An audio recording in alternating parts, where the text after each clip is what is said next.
Hello friends, once again welcome ना I M A chemist. आज हम लोग डिस्कस करेंगे जो आईआईटी जैम की जो पार्ट 2 है 2005 का, वो आज हम लोग डिस्कस करेंगे। तो जो अभी तक चैनल को सब्सक्राइब नहीं किया वो कर लो, और जो अभी तक बेल आइकन को प्रेस नहीं किया उसको डेफिनेटली प्रेस करो, तो कोई भी न्यू वीडियो आएगा तो सबसे पहले तुम्हें नोटिफिकेशन मिल जाएगा। तो ये जो क्वेश्चन है, the compound having the highest melting point, question number 11 है 2005 की पेपर में। तो अभी जो यहाँ पे बात है, देखो मेल्टिंग पॉइंट है, जो मेल्टिंग पॉइंट है, मेल्टिंग पॉइंट या बॉइलिंग पॉइंट किसके ऊपर डिपेंड करता है? स्टेबिलिटी के ऊपर। जो जितना ज्यादा स्टेबल होगा उसकी मेल्टिंग पॉइंट या बॉइलिंग पॉइंट क्या होगा, उतना ज्यादा होगा। तो यहाँ पे अगर देखा जाए, मैं अगर इन सबको देखूंगा, इस LiCl या LiF से लिखता हूं, LiF, LiCl, LiBr और LiI। यहाँ पे क्या होगा, जो लिथियम की साइज है, लिथियम की साइज तो यहाँ पे फिक्स्ड है, लिथियम की साइज यहाँ पे फिक्स्ड है। बट ये जो फ्लोरीन, क्लोरीन, ब्रोमीन, आयोडीन अगर डाउन द ग्रुप जाएगा तो मेरा साइज क्या होगा, इंक्रीज होगा। फ्लोरीन, क्लोरीन, ब्रोमीन और आयोडीन। तो अगर तुम्हारा देखो लिथियम की साइज ठीक है, but fluorine, chlorine, bromine, iodine size क्या हुआ, नीचे की तरह जब गया साइज इंक्रीज होने लगा। तो सबसे अच्छा जो साइज है, सबसे अच्छा जो ओवरलैप है वो कहां पे है? LiF में है। मतलब LiF सबसे ज्यादा स्टेबल है, then LiCl, then LiBr, then LiI। मतलब जो मेरा मेल्टिंग पॉइंट की ऑर्डर होगा तो वो किसकी ज्यादा होगा? LiF की सबसे ज्यादा होगा, then LiCl, then LiBr, then LiI। तो इसका मतलब आंसर क्या हो जाएगा? आंसर हो जाएगा मेरा LiF। तो एकदम इजी क्वेश्चन था, जस्ट तुम्हारे जो साइज फैक्टर है, तुम साइज फैक्टर से अपना जो स्ट्रक्चर को बता सकते थे। तो चलो नेक्स्ट क्वेश्चन में जाते हैं। तो यहाँ पे LiF, LiCl, LiBr और LiI मेरा हो जाएगा ऑर्डर। ओके, ये मेरा क्या हो जाएगा? ऑर्डर। इसको नोट कर लो, ठीक है। ये मेरा, तो यहाँ पे तुम्हें मेल्टिंग पॉइंट दिया गया है, यहाँ पे तुम्हें लैटिस एनर्जी भी पूछ सकता है, फिर भी तुम्हारा LiF ही होगा। मतलब stability is directly proportional to lattice energy. Stability is directly proportional to lattice energy. मतलब स्टेबिलिटी ज्यादा है तो लैटिस एनर्जी भी ज्यादा होगा। मतलब लैटिस एनर्जी भी LiF, LiCl, LiBr और LiI ऑर्डर होगा, ठीक है। Stability is directly proportional to lattice energy, और लैटिस एनर्जी ज्यादा है तो मेल्टिंग पॉइंट तो ज्यादा होना ही पड़ेगा।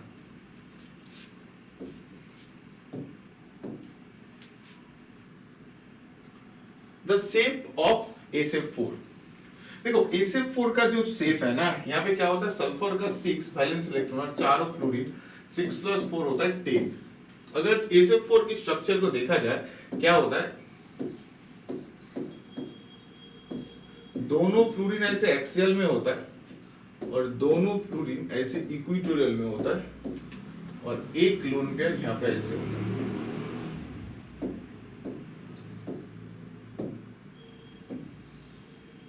ये होता है तुम्हारा SF4 का स्ट्रक्चर। ये क्या है? तुम्हारा SF4 की स्ट्रक्चर है, ठीक है। जो बेसिकली क्या है, TBP है, ट्राइगोनल बाइपिरामिडल। क्या है? ट्राइगोनल बाइपिरामिडल है, ठीक है। ये तुम्हारा आंसर है, ट्राइगोनल बाइपिरामिडल बी, SF4। तो यहां पे शेप बोला है, ठीक है। अगर इसका एक्चुअल शेप पूछा जाता, मतलब इसकी एक्चुअल जो शेप है इसको अगर पूछा जाएगा तो इसका एक्चुअल शेप हो जाएगा सीसॉ। क्या हो जाएगा? सीसॉ। क्योंकि एक्चुअल शेप में क्या होता है, हम लोग जो लोन पेयर की कंट्रीब्यूशन है उसको काउंट नहीं करते हैं। लोन पेयर को तब क्या करते हैं हम लोग, काउंट नहीं करते हैं, और उसका जो स्ट्रक्चर होता है, जो मतलब लोन पेयर काउंट नहीं होगा, तो एक्चुअल शेप तुम्हारा सीसॉ बोला जाता है, ठीक है। इसकी हाइब्रिडाइजेशन क्या है? sp3d, तो ट्राइगोनल बाइपिरामिडल।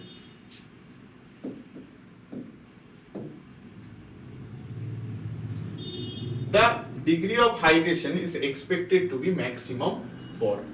देखो डिग्री ऑफ हाइड्रेशन क्या होता है, देखो हाइड्रेशन जो पावर है वो डिपेंड करता है तुम्हारा polarising power phi equal to charge by radius, ठीक है। चार्ज जितना ज्यादा होगा, पोलराइजिंग पावर उतना ज्यादा होगा, तो क्या करेगा, उतना ज्यादा हाइड्रेशन करेगा। मतलब अगर चार्ज ज्यादा होगा तो पोलराइजिंग पावर फाई भी क्या होगा, ज्यादा होगा। अगर तुम्हारा चार्ज ज्यादा होगा तो पोलराइजिंग पावर फाई भी ज्यादा होगा, और अगर तुम्हारा रेडियस कम होगा तो पोलराइजिंग पावर फाई भी क्या होगा, कम होगा, या तुम्हारा हाइड्रेशन पावर भी कम होगा। तो पहले हम लोगों को चार्ज देखना है, उसके बाद रेडियस को देखना है। इसका मतलब क्या है, एक मिनट, यहाँ पे क्या लिखा है, यहाँ पे पोलराइजिंग रेडियस ज्यादा होगा, रेडियस ज्यादा होगा तो पोलराइजिंग पावर क्या होगा, डिक्रीज करेगा। रेडियस ज्यादा होगा तो पोलराइजिंग पावर डिक्रीज करेगा, क्योंकि इनवर्स रिलेशन है। इसका मतलब चार्ज ज्यादा होगा तो पोलराइजिंग पावर इंक्रीज होगा, और रेडियस ज्यादा होगा तो पोलराइजिंग पावर डिक्रीज होगा। मतलब चार्ज के साथ डायरेक्टली प्रोपोर्शनल और रेडियस के साथ इनवर्स प्रोपोर्शनल। तो यहाँ पे चार्ज किसका ज्यादा है, देखो चार्ज सबसे ज्यादा है मैग्नीशियम और कैल्शियम, 2+2+। तो अभी मुझे रेडियस देखना है। मैग्नीशियम की क्या है, मैग्नीशियम और बेरियम की, देखो बेरियम की रेडियस ज्यादा है तो इसकी पोलराइजिंग पावर क्या होगा, डिक्रीज हो जाएगा, क्योंकि रेडियस के साथ पोलराइजिंग पावर का इनवर्स रिलेशन है, सही ना। रेडियस के साथ पोलराइजिंग पावर का इनवर्स रिलेशन है। इसका मतलब रेडियस ज्यादा बेरियम का है तो उसकी पोलराइजिंग पावर कम हो जाएगा, तो इसकी जो डिग्री ऑफ हाइड्रेशन होगा ये मिनिमम हो जाएगा। इसका मतलब मैक्सिमम किसका होगा, Mg2+।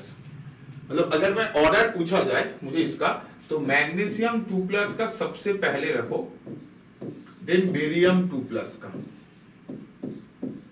ठीक है। और अगर तुम्हें सोडियम और पोटेशियम में पूछा जाएगा तो सोडियम की रेडियस छोटा, तो रेडियस छोटा मतलब क्या होगा, पोलराइजिंग पावर ज्यादा होगा, क्योंकि रेडियस के साथ इनवर्स रिलेशन है। तो उसके बाद Na+ और लास्ट में K+, ये तुम्हारा ऑर्डर हो जाएगा,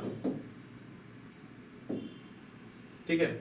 ऑर्डर क्या हो जाएगा, अगर तुम्हें ऑर्डर पूछेगा तो A C B D polarising power की, या हम लोगों का जो हाइड्रेशन पावर है उसका ऑर्डर हो जाएगा। क्या हो जाएगा, ACBD। चलो इसको सब लोग नोट कर लो, ACBD।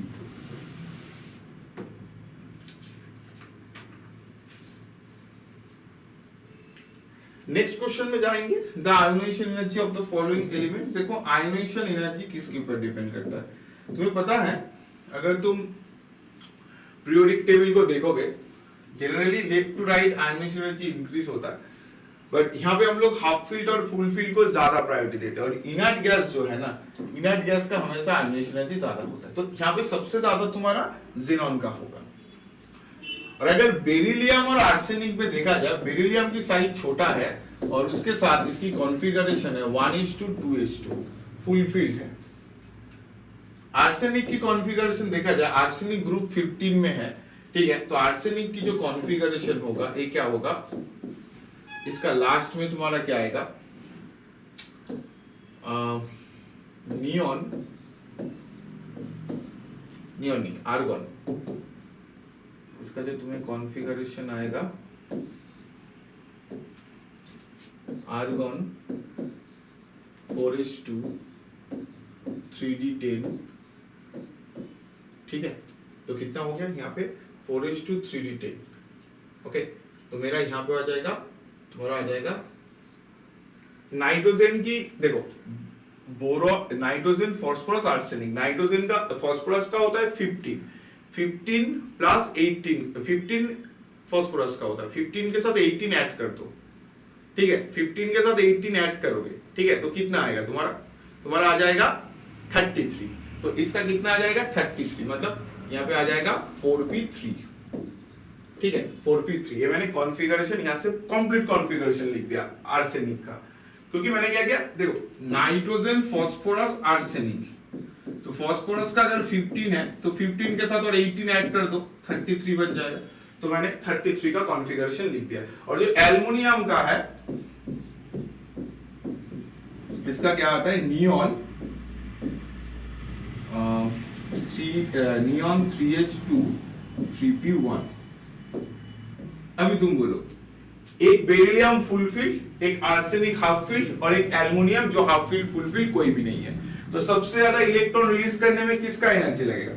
ऑब्वियसली सबसे ज्यादा इलेक्ट्रॉन रिलीज करने के लिए बेरिलियम लगेगा क्योंकि ये फुल फील्ड है, ठीक है। उसके बाद क्या होगा? आर्सेनिक जो हाफ फील्ड है, और एल्युमिनियम का कोई भी फुल फील्ड या हाफ फील्ड नहीं है। मतलब आंसर क्या है? Xenon, beryllium, arsenic, aluminium.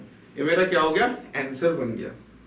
Just मैंने क्या किया, यहाँ पे सबका कॉन्फ़िगरेशन ड्रॉ किया और सबका कॉन्फ़िगरेशन ड्रॉ करने के बाद फुल फील्ड को ज्यादा प्रायोरिटी दिया, देन हाफ फील्ड, देन तुम्हारा एल्युमिनियम। और जेनॉन का तो सब में ही आगे है due to inner gas configuration.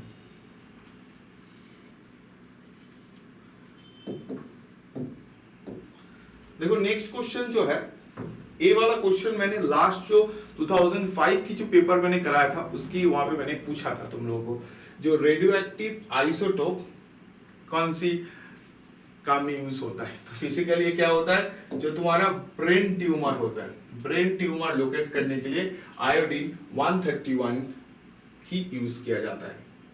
बहुत इजी क्वेश्चन था। चलो नेक्स्ट क्वेश्चन में जाते हैं। ये थोड़ा इंफॉर्मेटिव बेस्ड क्वेश्चन था, ठीक है। The crystal field stabilization energy of high spin D7 octahedral complex। देखो हाई ऑक्टाहेड्रल में D7 है, इसकी एनर्जी की वैल्यू पूछा है।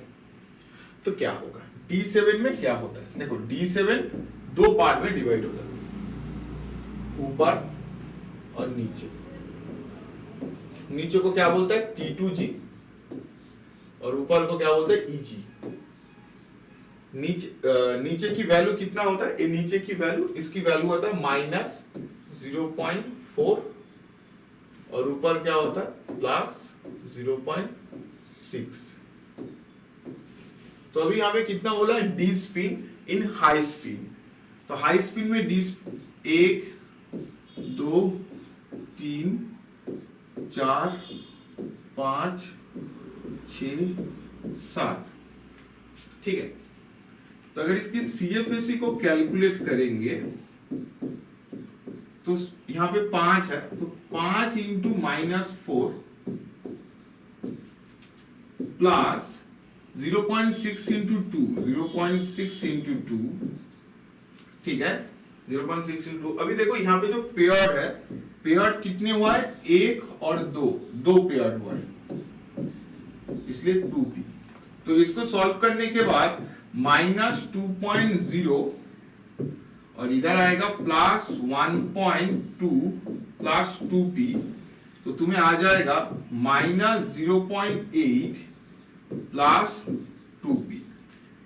-0.8 प्लस 2p मुझे यहाँ पे सॉल्व करने के बाद आ रहा है, तो मुझे देखना है -0.8 प्लस 2p कहां पे है। अभी देखो ऑप्शन सी में 2p है, ऑप्शन ए में 2p है, इसका मतलब ए और सी के बीच में होगा।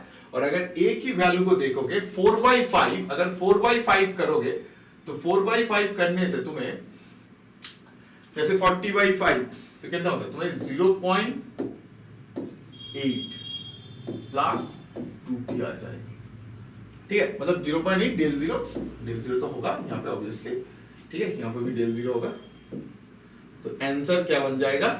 आंसर बन जाएगा ए, -4/5 डेल 0 प्लस 2p। -4/5 मतलब 0.8 और 0.8 हम लोगों ने यहाँ पे कैलकुलेट किया था। दो इलेक्ट्रॉन पेयर था इसलिए हम लोग 2p किया था, इसका मतलब दो पेयरिंग एनर्जी यहाँ पे एडिशन हुआ।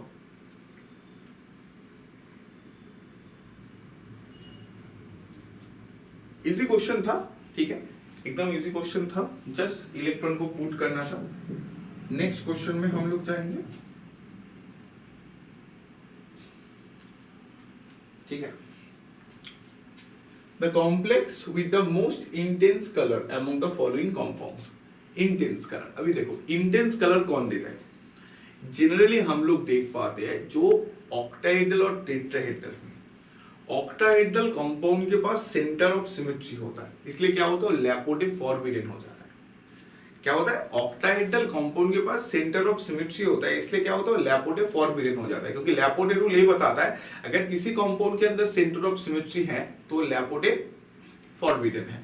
इसलिए हम लोग जनरली देख पाते हैं जब भी कोई भी तुम्हारा टेट्राहेड्रल मॉलिक्यूल होता है, tetrahedral is more intense colour than octahedral. क्योंकि टेट्राहेड्रल के पास क्या है, सेंटर ऑफ सिमेट्री नहीं है, तो क्या है, ये लैपोडे अलाउड है, बट ऑक्टाहेड्रल मॉलिक्यूल के पास क्या होता है, सेंटर ऑफ सिमेट्री होने के कारण से ये उतने अच्छे से लैपोडे अलाउड नहीं हो पाते, इसलिए क्या देखा जाता है, जो ए वाला ज्यादा एक्टिवली मोर इंटेंस कलर दिखाता है, टेट्राहेड्रल कॉम्प्लेक्स ज्यादा इंटेंस कलर दिखाता है।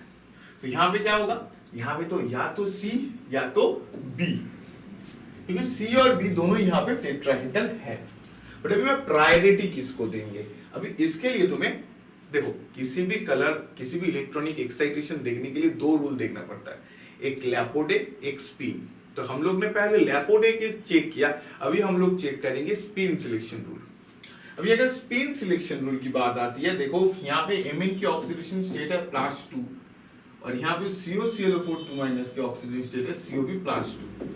Mn +2 मतलब D5 और CO +2 मतलब D7। तो अगर मैं D5 और D7 को टेट्राहेड्रल में डालूंगा, देखो D5 को अगर डालूंगा, नीचे क्या होगा, नीचे 2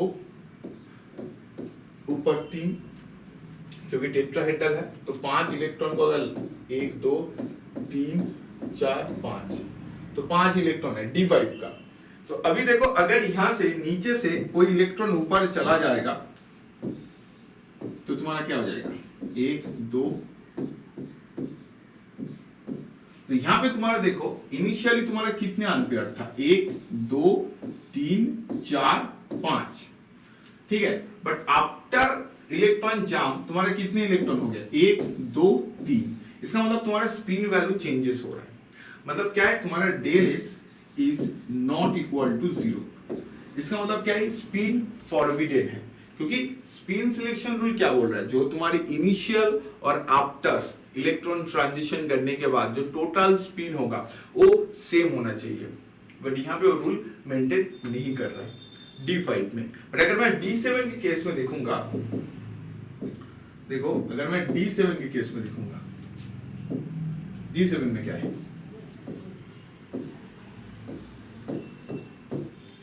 D7 में क्या है, 1 2 3 4 5 6 7।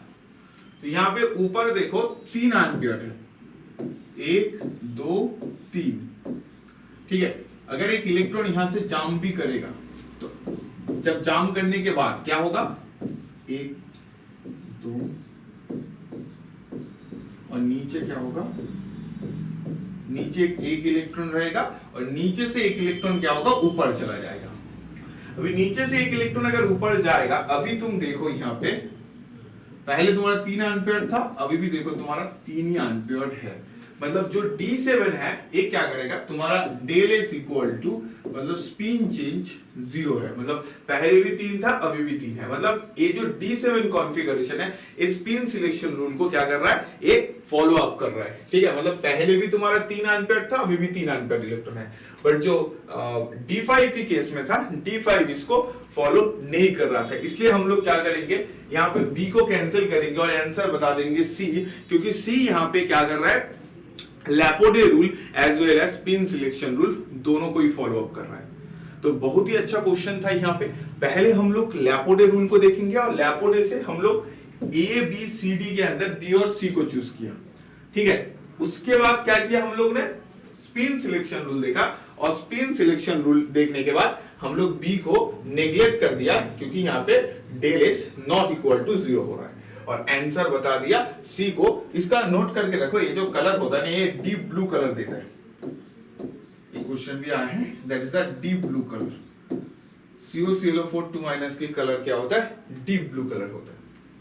ओके, वीडियो को पॉज करके इसके सारे नोट कर लो, ठीक है। बहुत ही अच्छा क्वेश्चन था।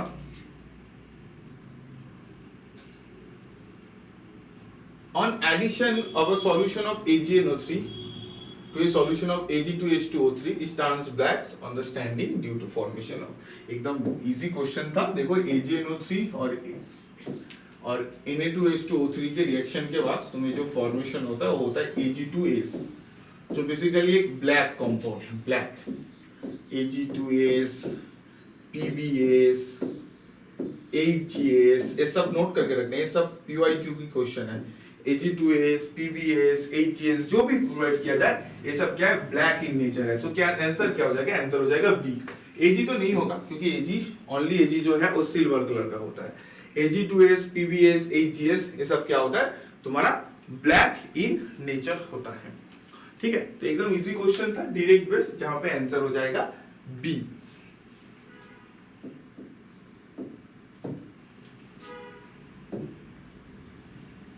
नेक्स्ट क्वेश्चन में जाएंगे।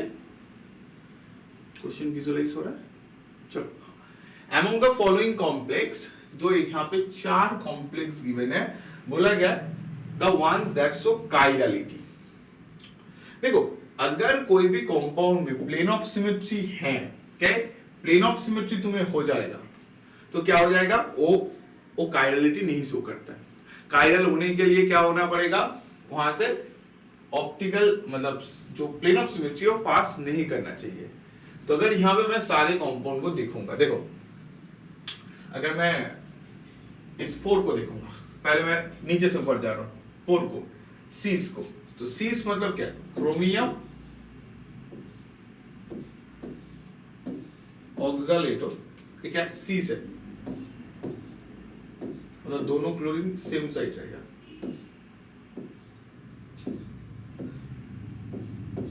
यहां से कोई भी प्लेन ऑफ सिमेट्री पास नहीं कर सकता है, ठीक है, क्योंकि ये तुम्हें लग सकता है, अभी बहुत लोगों को लग सकता है, अच्छा यहां पे तो यहां से प्लेन ऑफ सिमेट्री पास कर सकता है, सही ना, बहुत लोगों को लग सकता है यहां से प्लेन ऑफ सिमेट्री पास कर सकता है, तो आंसर होगा नहीं, यहां से तुम्हारा प्लेन ऑफ सिमेट्री पास नहीं कर सकता है, क्योंकि यहां पे एक्सियल बॉन्ड इक्वेटोरियल बॉन्ड के साथ कनेक्टेड है। तो ऐसे कंपाउंड में तुम कभी भी अपना जो प्लेन ऑफ सिमेट्री है उसको पास नहीं करा सकते हो, ठीक है। ये क्या है, ये ऑप्टिकली एक्टिव मॉलिक्यूल है, मतलब 4 जो है कायरल होगा। उसके बाद अगर स्ट्रक्चर 3 को देखोगे,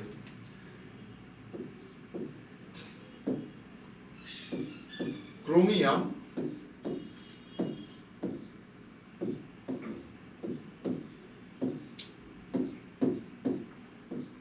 अगर ए वाला मॉलिक्यूल को देखोगे, यहाँ पे जो दोनों ऑक्सालेटो ग्रुप है, जो ए है ना, ए तुम्हारा बिल्कुल इक्वेटोरियल में है, यहाँ पे कोई एक्सियल के साथ कनेक्टेड नहीं है। तो इसके केस में तुम्हारा क्या होगा, यहां से मिडिल से प्लेन ऑफ सिमेट्री पास कर सकते हैं, तो ये एकाइरल बन जाएगा, ए कंपाउंड एकाइरल बन जाएगा। जो 3 का स्ट्रक्चर है एकाइरल बन जाएगा, ठीक है। जो 3 का स्ट्रक्चर है ये तुम्हारा क्या हो जाएगा, एकाइरल बनेगा। तो तुम अगर अच्छे से देखोगे 3 यहाँ पे है, यहाँ पे है, यहाँ पे है, मतलब बी, सी और बी कोई नहीं होगा, आंसर हो जाएगा ए। ईडीटी एक स्ट्रक्चर देखो जाए, ईडीटी एक एसिमेट्रिकल स्ट्रक्चर है, इसके अंदर जो इथाइल डाइअमीन टेट्राएसिड, इसके अंदर प्लेन ऑफ सिमेट्री नहीं पास करता, ठीक है, यहाँ पे नहीं पास करता, यहाँ पे नहीं पास करता, बाइपिरिडिन यहाँ पे तो पास ही नहीं कर सकता क्योंकि ये एक्सियल इक्वेटोरियल के साथ अटैच है, तीनों बाइपिरिडिन ग्रुप। यहाँ पे ओनली जो ट्रांस कंपाउंड है, सिग्मा कहां पे पास करेगा, ओनली जो ट्रांस कंपाउंड सी में पास करेगा, और पास करने से क्या हो जाएगा, एकाइरल हो जाएगा, मतलब ओनली सी जो है यहाँ पे एकाइरल है, और 1, 2 और 4 ये सब क्या हो जाएगा, काइरल हो जाएगा। एकाइरल कौन है, एकाइरल ओनली आंसर सी है, जिसके पास तुम्हारा प्लेन ऑफ सिमेट्री पास करेगा। जस्ट इसको ही देखने से तुम्हारा आंसर यहाँ से निकल जा रहा था, बहुत ही इजी क्वेश्चन था। जस्ट एक ही स्ट्रक्चर को तुम अगर अच्छे से समझ लिया तो तुम्हारा आंसर बन जाएगा।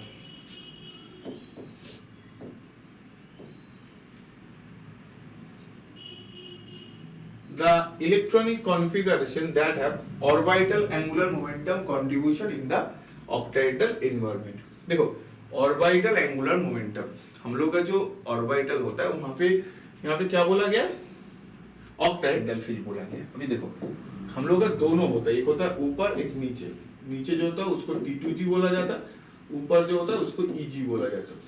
तो यहाँ पे बात है, अगर मेरा T2G ऑर्बिटल अनसिमेट्रिकल होगा, क्या होगा, अगर मेरा T2G ऑर्बिटल अनसिमेट्रिकली होगा तब मेरा क्या होगा, ये ऑर्बिटल कंट्रीब्यूशन में पार्टिसिपेट करता है। जहां पे मेरा T2G अनसिमेट्रिकल होता है वहां पे क्या होता है, तुम्हारा जो एंगुलर मोमेंटम कंट्रीब्यूशन है उसका शो करता है। ठीक है, तो यहाँ पे अगर तुम देखोगे D1 and D4 high speed, ठीक है, D1 and D4 high speed, अगर मैं एक एक करके चेक करूंगा, D1 क्या है, नीचे एक है,